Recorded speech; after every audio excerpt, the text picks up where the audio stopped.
Ready to unlock amazing new worlds and customize your Minecraft adventure on Nintendo Switch with Minecoins. First, grab your Minecoin gift card and carefully scratch off the protective layer on the back to reveal the redemption code. Make sure you don't scratch too hard.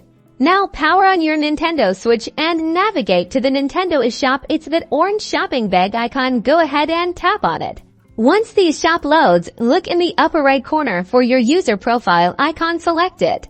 This will take you to your account information screen. Scroll down until you find the redeem code option. It's usually located near the bottom of the menu. Select redeem code.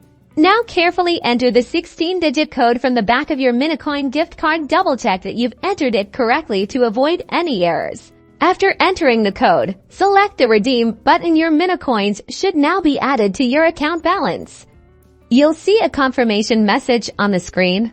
Launch Minecraft on your Nintendo Switch and head to the marketplace. Here you can browse awesome character skins, texture packs, worlds, and more. Use your newly acquired Minecoins to purchase your favorites. Now you're all set to enjoy your enhanced Minecraft experience with your new Minecoins. Have fun exploring and creating.